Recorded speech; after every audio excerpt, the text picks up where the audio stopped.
नमस्कार दोस्तों, आपके बीच में एक बार फिर से साहिल कुमार आपके क्लास के लिए आए हैं।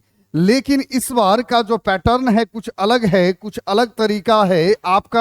आपको जानकारी है कि आपके लिए क्लास, आपको पता चल रहा है कि नाउन का सेशन क्लासेस चल रहा है, यानी कि लगभग सेशन 7 और 8 तक में हम लोग पहुंचे हुए हैं। लेकिन कहीं ना कहीं बच्चा को बेसिक इंग्लिश के अंदर में समस्या होता है, तो हम लोग उसको भी करते हुए आगे बढ़ेंगे। यानी कि कहने का मतलब है कि क्लासेस को भी लेकर चलेंगे और टेस्ट को भी हम लोग आगे लेकर चलेंगे। हम सिर्फ इतना कहना चाहते हैं कि किसी भी क्लास को यदि अगर आप, हमारे क्लास को यदि अगर आप बेसिक ढंग से, यदि अगर सही तरीके से अगर कर लेंगे, तो आपको किसी भी एग्जामिनेशन में बहुत ज़्यादा तकलीफ नहीं होगा। तो हम लोग आज का जो सेशन देखेंगे वो हम लोग बेसिक क्लास देखेंगे। क्या देखेंगे भाई? Basic English. और इस बेसिक इंग्लिश के अंदर में क्या बातें हैं और क्या हमें जानना बहुत ज़्यादा कंपलसरी है, फिर हम किसी भी एक्सरसाइज में जाएंगे। तो आइए और क्लास को स्टार्ट करते हैं, बेसिक इंग्लिश के क्लास को। जैसा कि हमने आपको कहा क्लासेस स्टार्ट करने की बात, तो सब्जेक्ट की चर्चा यदि जब हमने किया तो हमने आपको चर्चा इंग्लिश की, है ना?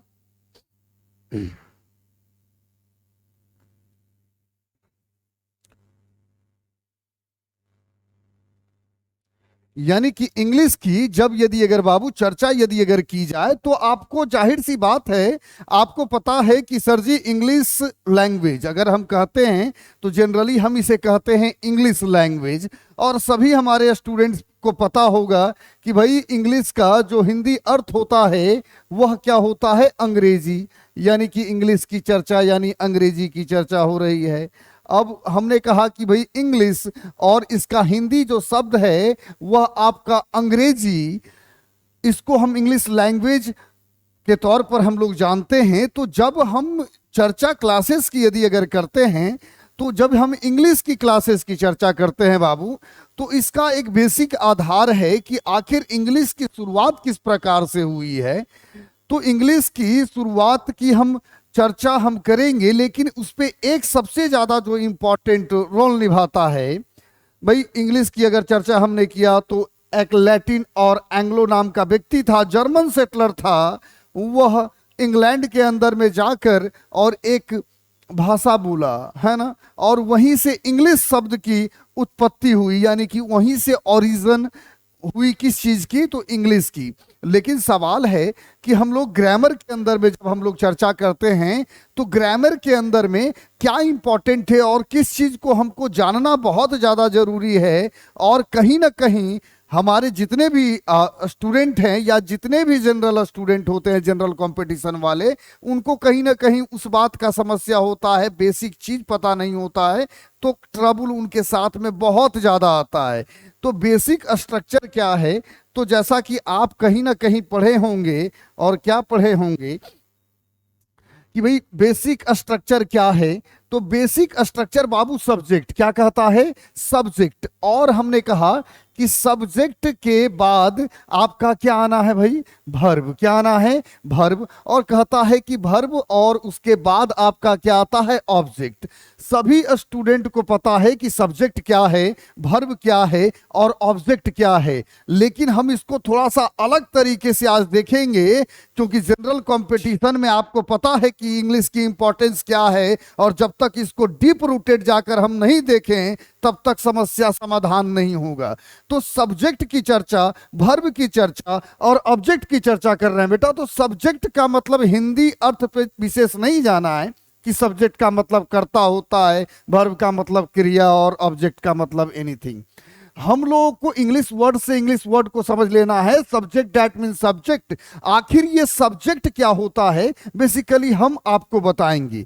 तो इस सब्जेक्ट की जब चर्चा हुई बेटा, तो सब्जेक्ट की चर्चा हुई, तो आपको पता होगा कि भाई सब्जेक्ट जो हो रहा है वो सब्जेक्ट, कोई बच्चा कहता है कि सर सब्जेक्ट आपका नाउन होगा, चलिए हम मान लिए।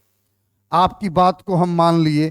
कोई बच्चा ने कहा कि सर सब्जेक्ट क्या होगा, प्रोनाउन होगा, चलो यह भी मान लिए। कोई बच्चा कह दिया, ये कहना थोड़ा मुश्किल है, ये हम आपको कहेंगे कि सब्जेक्ट नाउन एवं प्रोनाउन के अलावा भी होता है कुछ। तो क्या होता है, तो एक शब्द आता है जिसे हम जेरंड के नाम से जानते हैं। किस नाम से जानते हैं? जेरंड के नाम से। हम चर्चा हम इस पे करेंगे। और अगर बहुत बच्चा मेहनती हो, बहुत बच्चा मेहनती हो और मेहनत कर सकता हो, तो वो शायद बता पाए कि भाई सब्जेक्ट एक कुछ और भी होता है। तो क्या होता है, तो आपको शायद पता नहीं हो, तो सब्जेक्ट जो है बेटा वो इन्फिनिटिव होता है। क्या होता है? इन्फिनिटिव होता है। हम सब पर चर्चा करेंगे, यानी नाउन पर चर्चा करेंगे, प्रोनाउन पर चर्चा करेंगे, जिरंड पे चर्चा करेंगे, इन्फिनिटिव पे चर्चा करेंगे। यानी कि हम आपसे चर्चा तो बिल्कुल करेंगे ही, है ना, कि भाई subject noun, subject pronoun, subject gerund और सब्जेक्ट क्या, इन्फिनिटिव। लेकिन उससे पहले सब्जेक्ट का कार्य क्या है, तो सब्जेक्ट जनरली एक्शन, है ना, ये एक्शन को परफॉर्म करता है। क्या करता है? एक्शन को परफॉर्म करता है। कौन परफॉर्म करता है? तो भाई सब्जेक्ट जो है ये एक्शन को परफॉर्म करने वाला है। अगर अगर मान के चलो एग्जांपल्स में मैं आऊंगा, तो किस प्रकार का एक्शन, जब यदि अगर हमने मौखिक रूप से कह दिया कि बेटा Ram it's an apple, Ram it's an apple, तो राम क्या खाता है? तो सेब खाता है।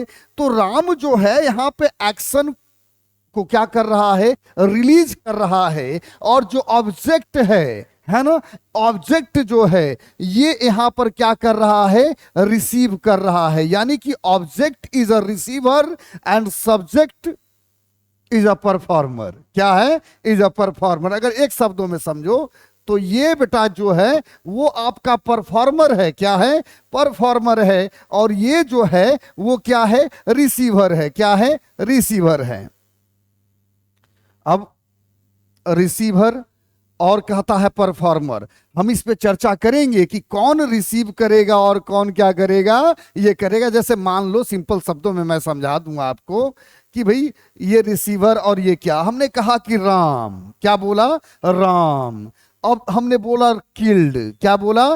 किल्ड। अब राम किल्ड, है ना, राम किल्ड,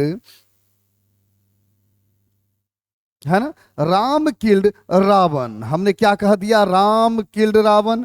अब हमने कहा कि राम किल्ड रावण, तो राम ने किसको मारा? रावण को मारा। अरे राम यहां पर क्या कर रहा है? अरे भगवान मान लो, राम भगवान मान लो, रावण को मारने गए हैं, तो उन्होंने परफॉर्म किया। क्या किया? परफॉर्म किया। अब परफॉर्म किस चीज के लिए किया बेटा? तो परफॉर्म यहां पर एक्शन किया। अब राम भगवान उस समय एक्शन में आए, वो एक्शन मत समझ जाना, एक्शन यानी कोई भी शब्द यहाँ पे एक्शन क्रिएट कर सकता है। तो राम है यहाँ, तो राम ने एक्शन को क्रिएट किया। और रिसीव कौन किया? तो रावण। कौन रिसीव किया? रावण। अब रावण क्या कर ले रहा है भाई? रिसीव कर ले रहा है। राम ने मारा और रावण ने मर गया। तो ये जो है ये है एक्शन परफॉर्मर और ये है रिसीवर, एक्शन रिसीवर। अब उम्मीद करते हैं कि ये बात आपको बिल्कुल बेहतर ढंग से समझ में आया होगा, है ना। एक्शन परफॉर्मर और रिसीवर, ये बातें आपको समझ में आनी बहुत जरूरी है। अगर नहीं आया तो काम गड़बड़ा जाएगा बेटा, फिर उसके बाद कुछ नहीं होगा। परफॉर्मर और रिसीवर, इतना दिमाग में रखिएगा कि एक्शन परफॉर्मर और रिसीवर। चलिए एग्जाम्पल्स में आएंगे, लेकिन सबसे पहले जो चर्चा हम चार चीज का किए हैं उसका व्याख्या तो करना बहुत ज्यादा जरूरी है, क्योंकि भाई एसएससी के अंदर में या कहीं पे कहीं भी इन सारे चीजों को इतना डीप रूटेड बताना थोड़ा सा मुश्किल होता है। अब हमने कहा बेटा नाउन, क्या कहा? नाउन। अब नाउन की चर्चा किए, तो नाउन की जब हम चर्चा यहां पर कर रहे हैं तो हम इस नाउन को एक शब्दों में कह सकते हैं। क्या कह सकते हैं? कि नाउन बराबर नेम और नेम बराबर क्या कहता है? नाम। यानी कि अगर शॉर्ट में जब चर्चा यदि अगर हम करें, क्या करें? शॉर्ट में चर्चा यदि करें तो कहता है कि नाउन को भाई हम नाउन को नेम कहते हैं, और नेम को हम क्या कहते हैं, नाउन कहते हैं। अब नाउन क्या है, तो भाई नाउन जो है बेटा यहाँ पे लैटिन लैंग्वेज है। कौन सा लैंग्वेज है, लैटिन लैंग्वेज है ना। अब कहता है नेम को आप जान रहे हैं, तो नेम आप क्या जानते हो, तो नेम जो है भाई ये यहाँ पर इंग्लिश लैंग्वेज है। क्या चीज है, इंग्लिश लैंग्वेज है। और कहता है नाम जो है वह यहाँ पर हिंदी है। अरे क्या है, हिंदी है। तो अब क्लियर रूप से यदि अगर हमें समझ में आई कि नाउन को सर ने कहा कि नाउन बराबर नेम, और नेम बराबर हमने क्या कहा, नाम। अब कहता है नाउन आपका, हमने आपको ऑलरेडी कहा कि लैटिन, नेम कहा आपको इंग्लिश, और नाम हमने कहा भाई हिंदी, है ना। पीछे जाएंगे, ध्यान रखिएगा उसको। तो हिंदी ये शॉर्ट शब्द है। अब नेम को जब हम डिफाइन करते हैं कि नेम, है ना, तो नेम यही तो आप नाउन पढ़ते हैं। एक्चुअल में नाउन इसी चीज को पढ़ते हैं। आप बचपन से भी पढ़ते आया होगा, किसी व्यक्ति वस्तु स्थान के नाम को संज्ञा कहते हैं, हिंदी में पढ़ा होगा। अंग्रेजी में पढ़ेगा तो क्या पढ़ेगा रे, नेमिंग, है ना, naming anything is known as noun, है ना। Naming anything is known as noun, किसी भी चीज के नाम को हम आप क्या पढ़ते हैं भाई, ये तो भाई ये नाउन है। तो नेम चाहे किस चीज का होगा, तो आप समझिए कि भाई आप ये भी बचपन से पढ़ते आए हैं। क्या पढ़ते आए हैं, तो इफ नाउन, है ना, if noun is divided on the basis of its caste found into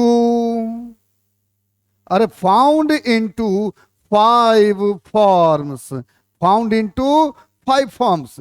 भाई आपका तरीका चाहे जो हो, हमारा तरीका ये है कि भाई नाउन को जाति के आधार पर, अरे किसके आधार पर पढ़ते आया होगा, ध्यान दो कि नाउन को जाति के आधार पर, कास्ट के आधार पर भाई कितने भागों में बांटा गया। अब वो कास्ट मत समझ लेना, वो अलग कास्ट है, ये अलग कास्ट है। जाति के वर्ग के आधार पर कितने भागों में बांटा गया, तो 5 भागों में। तो आपको ये बात पता है कि 5 भाग कौन कौन सा सर, तो कहता है कोई पी, है ना, सी, फिर से आ जाओ सी, एम और ए, P C C M A, यानी प्रॉपर कॉमन कलेक्टिव मटेरियल और क्या, अब्स्ट्रैक्ट। यहां तक बातें आपको समझ में आई होंगी। प्रॉपर कॉमन कलेक्टिव मटेरियल और क्या, अब्स्ट्रैक्ट। ये सारे नाउन हैं, ये सारे क्या है, नाउन है। और नाउन बराबर आपका यहां पर क्या है, नेम है। यानी कि नाउन इक्वल टू नेम आप कह सकते हैं सिंपल शब्दों में कि भाई नाउन है नहीं, बल्कि ये क्या है, आपका नेम है। अब जब पीसीसीएमए की चर्चा हुई और जब नाउन की चर्चा हुई बेटा, तो नाउन की जब चर्चा हुई तो आखिर क्या हो सकता है बताओ।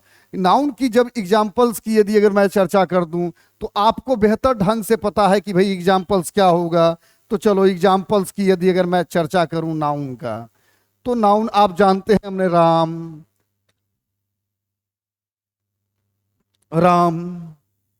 रीटा, सीता, है ना, रेड फोर्ट, देखो सब मैं बताऊंगा। रेड फोर्ट, ताजमहल, हमने कहा ताजमहल, चलिए हमने कह दिया वाटर, हमने कह दिया हेयर, हमने कह दिया वाइल, हमने कह दिया चलो ब्रिक,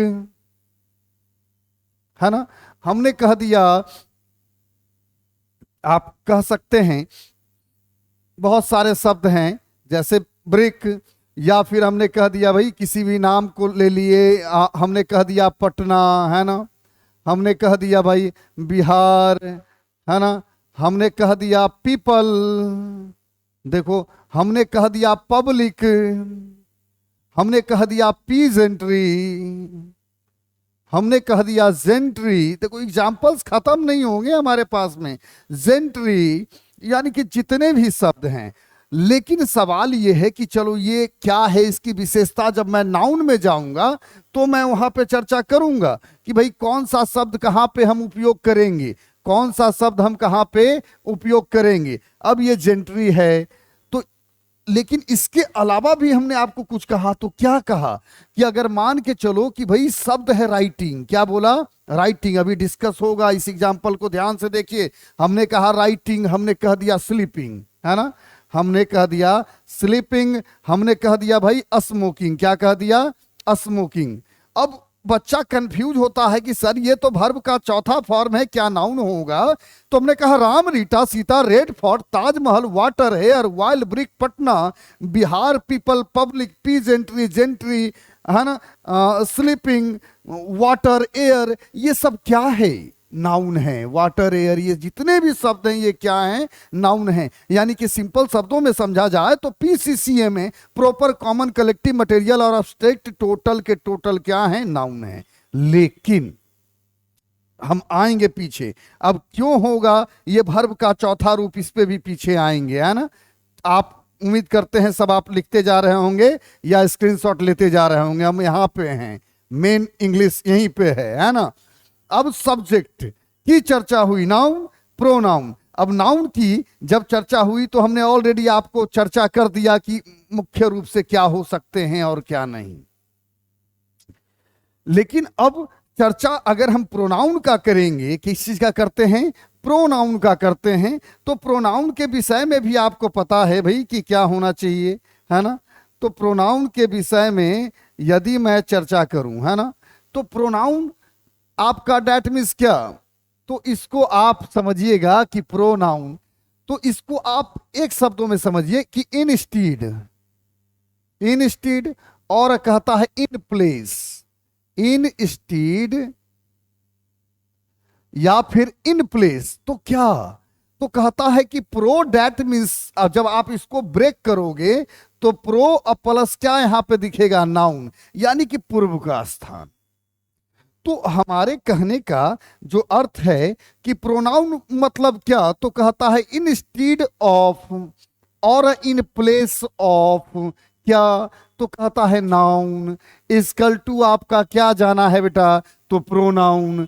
अब ये सारे बेसिक चीजें हैं जो आपको जानना जरूरी है। लेकिन प्रोनाउन के अंदर में जो शब्द है, जैसे आई आप जानते होंगे, वी, दे, है ना, यू, ही, सी और इट, इस पे भी चर्चा है।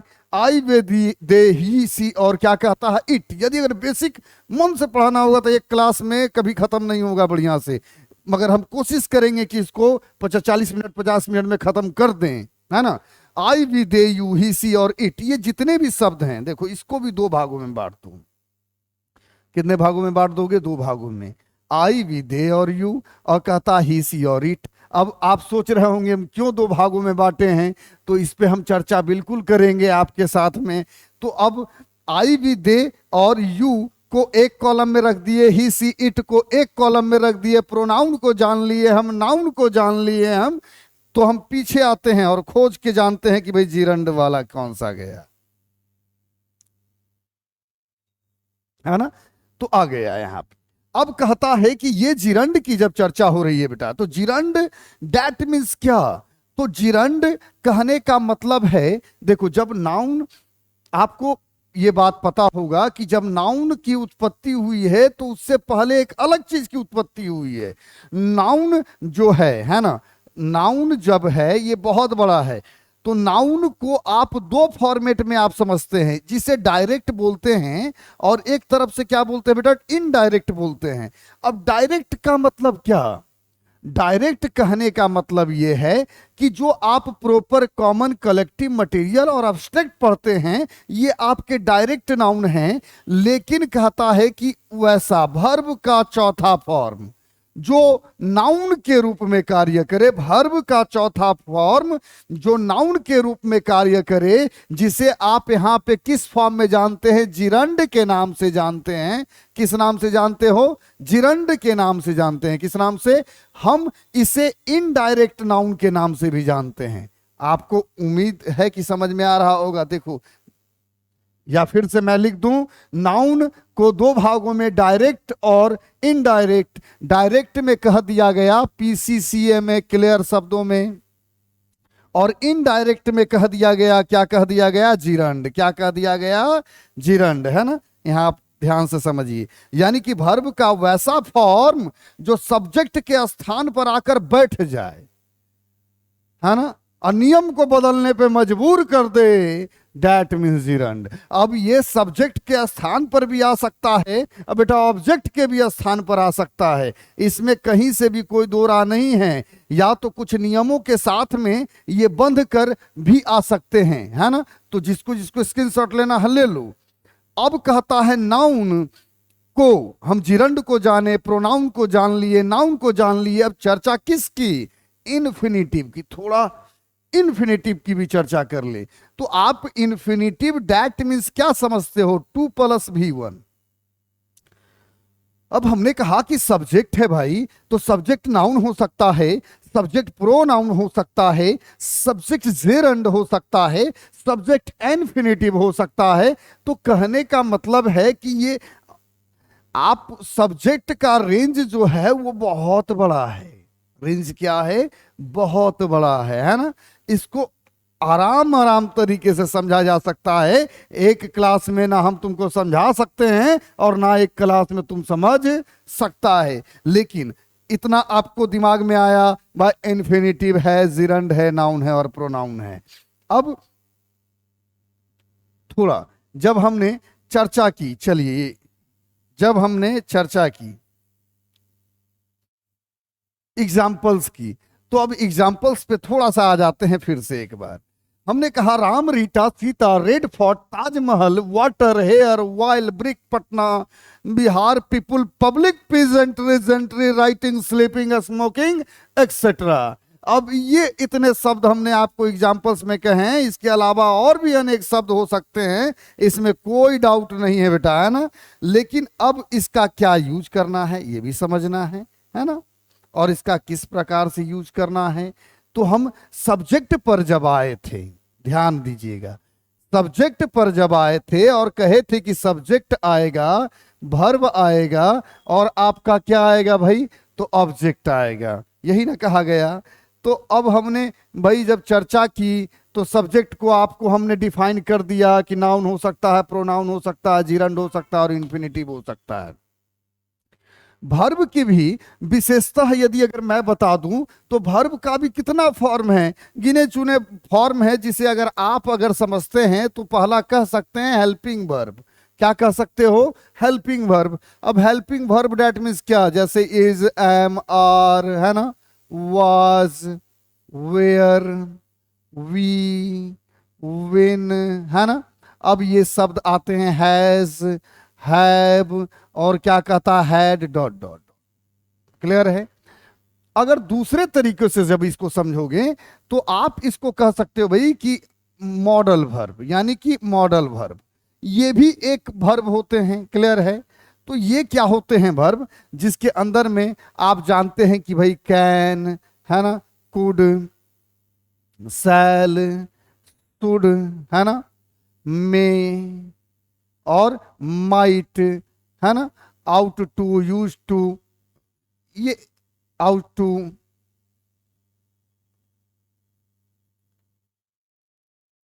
आउट टू, यूज टू, है ना, एक्सेट्रा एक्सेट्रा, यूज टू बहुत सारे हैं, है ना, वी विल, है ना, ये सब आपको मॉडल्स के अंदर में ही आएंगे। Can, could, shall, should, will, would, must, to, ये सब सारे जो हैं मॉडल्स के अंदर में आएंगे। ये बेसिकली आपको मोटा मोटी बता रहे हैं हम। हेल्पिंग वर्ब, मेन वर्ब, इसके बाद बचता है सॉरी मॉडल वर्ब, उसके बाद बचता है मेन वर्ब। अब मेन वर्ब की जब व्याख्या आप करते हो तो क्या करते हो कि मेन वर्ब क्या है, तो भाई मेन वर्ब आप सिंपल शब्दों में कहते हैं कि V1 से लेकर, अरे भाई V1 से लेकर कहां तक में, V5 तक में। तो V1, V2, V3, V4, V5, यही तो मेन वर्ब है। तो ये वर्ब की चर्चा हुई। अब यहां से क्लासेस आपका स्टार्ट होता है थोड़ा बहुत। अब क्या होता है कि इस पे हमने आपको चर्चा किया सब्जेक्ट, और फिर हमने चर्चा किया वर्ब, हमने चर्चा किया क्या ऑब्जेक्ट, यानी कि सब्जेक्ट प्लस वर्ब प्लस क्या कहता है ऑब्जेक्ट, यही ना हमने चर्चा किया हो। तो अब जब इसकी चर्चा किए तो अब यहीं से आपके एग्जामिनेशन में सवाल आने शुरू होते हैं, और सवाल आने शुरू होते हैं, और आप इसको कह सकते हैं कि सब्जेक्ट वर्ब एग्रीमेंट या फिर नाउन से सवाल आने शुरू होते हैं। कैसे होते हैं इस एग्जाम्पल्स को हम बारी बारी से देखेंगे, लेकिन उस पे दो नियम हमको जानना बहुत क्या है जरूरी है, क्या है बहुत जरूरी है। अब क्या जरूरी है कि सब्जेक्ट वर्ब और ऑब्जेक्ट। अब हमने कहा कि भाई सब्जेक्ट से रिलेटेड, इधर हमने कह दिया क्या वर्ब, चलो इधर भी चलो हमने कह दिया बेटा सब्जेक्ट, और इधर क्या हमने कह दिया वर्ब। अब इससे समझो आसान तरीका कोई बता नहीं सकता है जितना हम आपको बताने की कोशिश कर रहे हैं, है ना। अब ये सब्जेक्ट और वर्ब, और इधर भी सब्जेक्ट और वर्ब, ध्यान से समझिएगा। नियम स्टार्ट होता है, रूल्स स्टार्ट होते हैं यहीं से। अब मान लो एक तरफ एक और दूसरे तरफ दूसरा नियम, और मोस्ट इंपॉर्टेंट नियम अब कहता है कि जब किसी सेंटेंस में, मौखिक जब किसी सेंटेंस में नंबर दो पोजीशन, कितना पोजीशन, जैसे मान लो कि नंबर दो पोजीशन पर आने वाला शब्द क्या होगा वर्ब होगा। अरे क्या होगा वर्ब होगा। तो कहता है कि नंबर एक पोजीशन पर आने वाला जो सब्जेक्ट होगा, जैसा कि हमने बताया नाउन प्रोनाउन इन्फिनिटिव और ये एक्सेट्रा एक्सेट्रा ये होंगे। तो हमको जब भी चर्चा करनी है इसके अंतर्गत, तो ये ध्यान हमेशा रखना है कि नंबर दो पोजीशन वाला जो शब्द है एक्चुअल में है क्या, तो वर्ब रहे। तो ये तो सब्जेक्ट जो होंगे बेसिकली नाउन होते हैं और प्रोनाउन होते हैं। जब लेवल को टाइट किया जाता है तो या तो जिरंड भी हो सकता है, उससे स्ट्रॉन्ग किया जाता है तो इन्फिनिटिव के फॉर्म में भी आ सकते हैं। तो अब कहने का मतलब, जैसे कि हमने आपको जस्ट कहा था एग्जाम्पल, क्या कहा था, यही कहा कि राम, है ना, किल्ड रावण, यही कहा है ना। तो अब इस चीज को जब हम ध्यान से जब हम देख रहे हैं बेटा, ध्यान से देख रहे हैं, तो किल्ड का पोजीशन नंबर दो पर है। कितने पर है नंबर दो पर है, और नंबर दो पर ये एक्चुअल में है क्या वर्ब है। अब इस वर्ब को भी अगर कहोगे तो सर कि ये हम आपको बताएं कि ये आपका मेन वर्ब है, और जब ये मेन वर्ब है तो इसके फर्स्ट पोजीशन पर आने वाला शब्द जो होगा वो ऑटोमेटिकली क्या हो जाएगा सब्जेक्ट हो जाएगा। क्या हो जाएगा सब्जेक्ट हो जाएगा। अब ये जो सब्जेक्ट है आपको पता है कि हमने बोला है कि भाई नाउन होगा या फिर क्या होगा प्रोनाउन होगा। यहाँ राम आपको पता है कि नेम है, और हमने ऑलरेडी बताया कि नाउन बराबर क्या नेम। तो यहां पर यह स्पष्ट रूप में क्या हो गया नाउन हो गया। लेकिन हम इस पे चर्चा नहीं करेंगे, थोड़ा सा लेवल को बढ़ाएंगे। अब हमने कहा इधर भी कुछ लिखा है सब्जेक्ट प्लस वर्ब, और सेम चीज लिख देते हैं, थोड़ा सा चेंज करेंगे। राम, क्या लिखा राम, और इधर हमने लिख दिया किल्स, राम किल्स, रावण को बदल दो, रोहन को डाल दो यहां पे, है ना। तो राम किल्स रोहन। अब कहता है कि यहां पर आपको पता है कि ये पास्ट टेंस के अंदर में चला गया, भूतकाल में राम ने रावण को मारा। अब यहां पर जो है ये प्रेजेंट टेंस के अंदर में आ गया, क्योंकि यहां पे शब्द जो है V5 आया। इसका रीजन सिंपल सा है, क्या है ये मैं बताऊंगा, अभी जस्ट बताऊंगा कि भाई अब इससे कैसा ये नियम है कि ये इधर आप टू लिख दिए हैं सर जी। तो थोड़ा सा जब हम समझेंगे तो इसको देखेंगे, ये हमारा सब्जेक्ट और ये हमारा वर्ब। अब कहता है कि ये जो सब्जेक्ट है, देखो जैसा सब्जेक्ट का नेचर होगा वैसा ही नेचर किसका होगा तो वर्ब का होगा। किसका होगा वर्ब का होगा। यदि सब्जेक्ट सिंगुलर हुआ बेटा तो वर्ब भी सिंगुलर होगा, और सब्जेक्ट प्लूरल होगा तो वर्ब भी क्या होगा प्लूरल होगा। तो ये स्टेटमेंट वही कहता है कि भाई सब्जेक्ट सिंगुलर यदि हुआ तो वर्ब आपका क्या हो गया सिंगुलर हो गया। और इधर कहता है कि सब्जेक्ट यदि प्लूरल हुआ तो ये वर्ब भी क्या क्या हो गया प्लूरल हो गया। अब यहां सवाल उठता है कि राम, तो राम ये क्या है? तो ये राम सब्जेक्ट है और ये नंबर 2 पर नो डाउट है कि ये वर्ब है। तो ये वर्ब का नेचर कैसा है? तो वर्ब का नेचर सिंगुलर फॉर्म वाला है। कौन सा है? Singular form. देखो ऐसे आपको समझने में कहीं ना कहीं यदि अगर तकलीफ होता है तो हम आपको समझा दें क्या तकलीफ होता है। कि बच्चा बेसिक चीज नहीं जानता है, उसके बाद में वो परेशान रहता है कि भाई ये कैसे हुआ, ये कैसे हुआ। हम बताते हैं। आई, देखो सब्जेक्ट अभी हम चर्चा किए थे पीछे कि I comma we comma they comma you, हमने फिर से चर्चा कर दिया। चलो क्या करते, चलो आई ही कॉमा सी कॉमा इट, और एक शब्द और बढ़ा दो, नेम। क्या बढ़ा दो? नेम। ये सातों शब्द हुए जो प्रोनाउन हुए, और ये नेम जो हुआ वो स्पष्ट रूप में क्या हुआ? नाउन हुआ। अब सवाल है कि सर इसके साथ और इसके साथ ये जो सब्जेक्ट है, ये आई वी दे और यू है ना, ये आपको केस टेबल के अंदर में है ना किस फॉर्म में माने गए हैं? तो ये आपके प्लूरल फॉर्म में माने गए। चलो इसको पहले लिख दिया जाए ऊपर वाला को, तो फिर नीचे वाला लिख दिया जाएगा, है ना। यानी कि शब्द आई वी दे और यू, यही कहा। अब यू ये जो शब्द है ये किस फॉर्म में है? तो आप इसको आप कहते हैं कि ये जो है सर ये प्लूरल में है। तो अब जब ये प्लूरल में है तो जब हम ध्यान से देखें, क्या देखें? ध्यान से, तो इसके बाद यदि वर्ब आता है तो यह वर्ब भी नियम के अनुसार सब्जेक्ट यदि प्लूरल वाला है तो वर्ब भी प्लूरल वाला होना चाहिए। और यदि वर्ब आता है तो यहां पे किस फॉर्म में आएगा? V1 फॉर्म में आएगा। किस फॉर्म में आएगा? V1 में। या तो जब नेचर को चेंज करेंगे तो यहाँ पे V2 फॉर्म, यानी कि जो कार्य प्रेजेंट में हो सकता है वो हर एक कार्य पास्ट में हो सकता है, इसमें कहीं से कोई संदेह नहीं है। तो आई वी दे यू के साथ आपका क्या आया? तो आपका ये आया भाई, ये V1। उसके बाद क्या आया? तो कहता है कि V2 आया। अब एक्स्ट्रा शब्द आएंगे तो एक्स्ट्रा नियम जुड़ेंगे, है ना। लेकिन अब यहां पे कहा जा रहा है, क्या कहा जा रहा है? चलो आ जाओ देख लेते हैं। हमने शब्द का यूज किया कि सर ही सी इट और नेम लिखा है जैसा। अब ये जो शब्द हैं ये सारे के सारे क्या हैं? ये सारे के सारे जो शब्द हैं बेटा वो आपको सिंगुलर हैं। क्या हैं? सिंगुलर हैं। अब ये यदि सिंगुलर हैं तो ऑटोमेटिकली जो वर्ब आना चाहिए वो अभी किस फॉर्म में आना चाहिए? सिंगुलर फॉर्म में आना चाहिए। अब ये सिंगुलर फॉर्म में आया तो जाहिर सी बात है कि वर्ब का यूज या तो हम V5 का करेंगे, किसका करेंगे? V5 का करेंगे, या तो इसको पास्ट में बदलना होगा तो V2 में रख देंगे। यही चीज कर सकता है ना।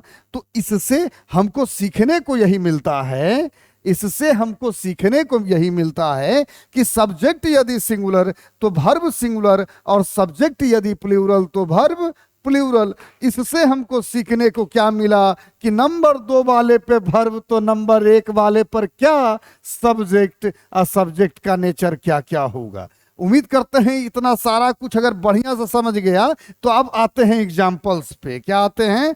एग्जाम्पल्स पे।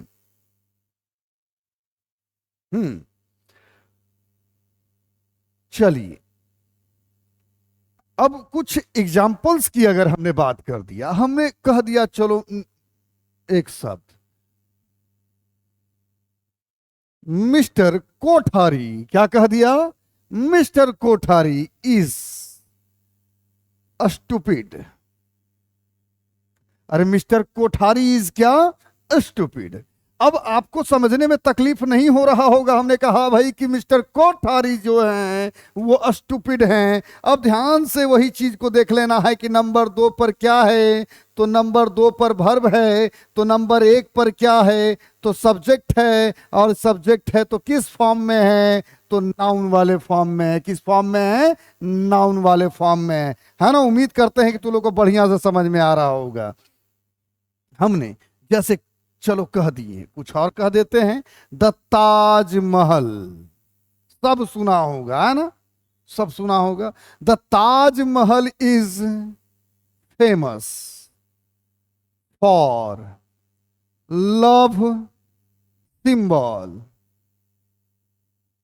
The Taj Mahal is famous for, क्या कहता है, लव सिंबल। अच्छा, ताजमहल किसकी निशानी है? तो प्यार की निशानी है। प्यार व्यार में तो ऐसे भी तुम लोग आगे रहता होगा, है ना, नहीं रहता है तो 2-4 साल बाद रहेगा, जब ब्याह होगा तब प्यार का ख्याल आएगा, ताजमहल का भी ख्याल आएगा, है ना। आ जाओ। तो the Taj Mahal is famous for love symbol. अब ये कहा जा रहा है, मुद्दा पे हम आ जाते हैं, तो कहता है इज का पोजीशन नंबर 2 पर। तो नंबर 1 पर क्या? सब्जेक्ट। और सब्जेक्ट देखो यहां पर क्या हुआ, ये नाउन है कि प्रोनाउन है? जब यहां पर मिस्टर कोठारी जी की चर्चा किए तो ये बेटा कौन सा नाउन था? प्रोपर नाउन था। कौन सा नाउन था? प्रोपर नाउन है, था नहीं है अभी। द ताजमहल की भी हम चर्चा किए, तो ताजमहल भी क्या है? प्रोपर नाउन है। अगर हमने कह दिया चलो थोड़ा सा और कहते हैं, चलो कोई बात नहीं। इंडिया, क्या कहा? India is a secular country. Secular country. तो अब बताओ कि India is a secular country, तो इंडिया जो है वो हमारा धर्मनिरपेक्ष देश है ना। तो भाई इंडिया एक है कि एक से ज्यादा है? तो एक है, तो ये क्या हो गया? प्रोपर नाउन हो गया, है ना। अब यानी कि प्रोपर नाउन को छोड़ दो, सिर्फ क्या पकड़ो कि नाउन हो गया। अब इसमें कोई तकलीफ नहीं होना चाहिए। क्यों हुआ? वर्ब का पोजीशन देखो, वर्ब का पोजीशन क्या? नंबर 2 पर हमेशा है ना। तो 2 पर है तो नंबर 1 पर क्या होगा? तो नाउन होगा, है ना। या फिर सब्जेक्ट के अनुसार बदलेंगे कुछ ना कुछ। चलिए आगे बढ़ते हैं बेटा। चलो कुछ सवाल ऐसे भी है ना, जैसे प्रोनाउन की भी चलो चर्चा कर ही दे। तो हमने कह दिया कि अगर कह दिया कि भाई वी, वी शब्द का यूज किए, है ना, या फिर दे शब्द का यूज किए, चलिए, है ना, वी या दे। अब हमने कह दिया यहां पे सिंग अ सॉन्ग, सिंग अ क्या? Song on the stage, on the क्या? स्टेज। अब हमने कहा वी या फिर they sing a song on the stage, तो अब यहां पर भी तो वही बात है। आइए सिंग ध्यान से देखना है, V1। अब V1 is not singular, V1 is plural. अब ये प्लूरल है, चलो वर्ब है, तो सबसे पहले इसको हमको देख लेना है कि वर्ब का पोजीशन भाई जो आया वो नंबर 2 पर। अब नंबर 2 पर आया तो यह आपका सब्जेक्ट फिर से हुआ, और सब्जेक्ट का जो नेचर है यहाँ कौन सा वाला है? तो प्रोनाउन वाला है। क्या है?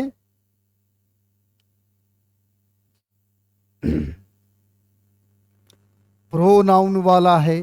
किसी भी प्रकार का अगर हम ही कह दें भाई आई, आई छोड़ो, I write a, I write अ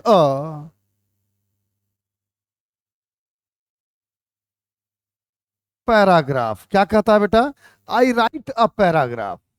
तो आई राइट अ पैराग्राफ की जब चर्चा यदि अगर किए, तो अब आई एक ऐसा शब्द है जिसके साथ में देखो सिंगुलर शब्द का वर्ब का यूज कर सकते हैं और प्लूरल का भी यूज कर सकते हैं, क्योंकि आई केस टेबल के अंदर में हमेशा सिंगुलर फॉर्म में पाए जाते हैं। लेकिन इसके साथ देखो हम आई एम, मान लो आई एम करजियस, स्टूपिड तो नहीं बोलेंगे लेकिन करजियस, चलिए आई एम करजियस। तो अब आई एक ऐसा शब्द है जिसके साथ जो वर्ब आ रहा है वो वर्ब किस फॉर्म में आएगा? सिंगुलर में आएगा। आई राइट अ पैराग्राफ, है ना, या I write a novel, I write a book.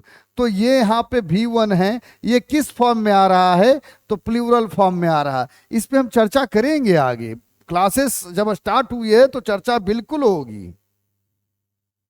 है ना।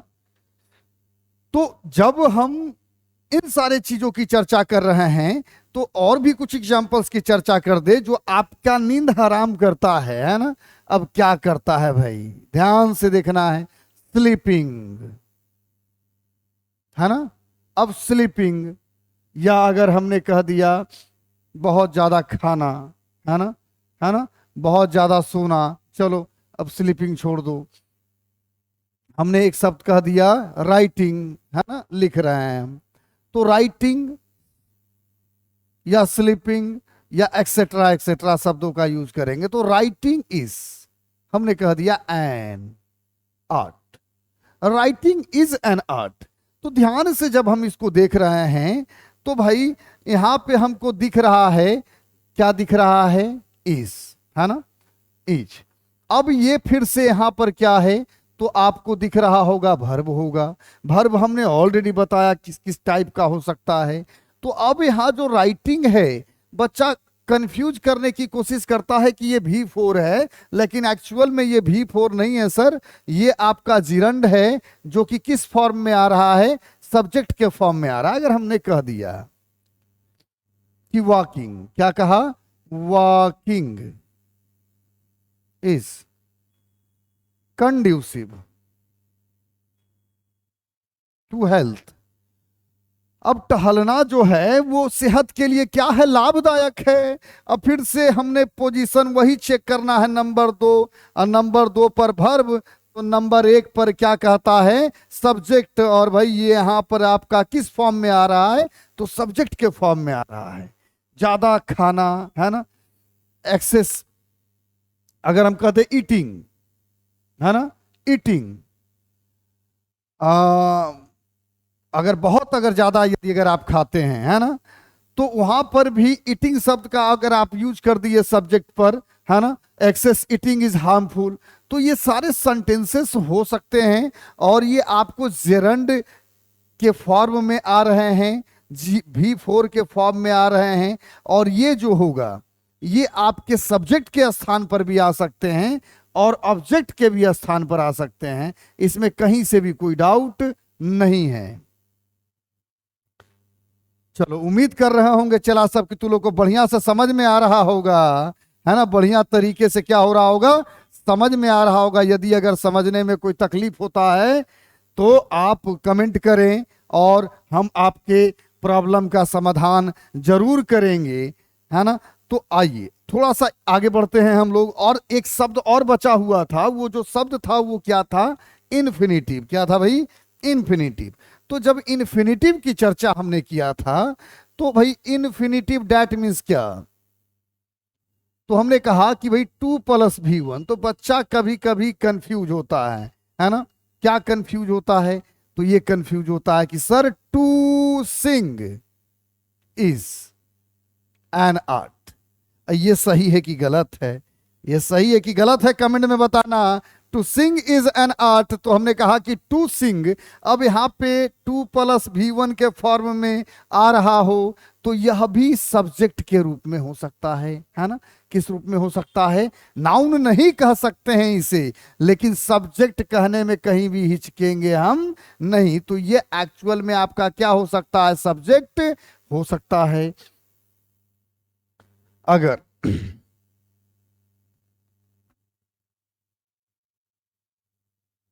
टू सिंग है तो यहां पे हमने दे दिया टू डांस, टू राइट, है ना, इज एन आर्ट।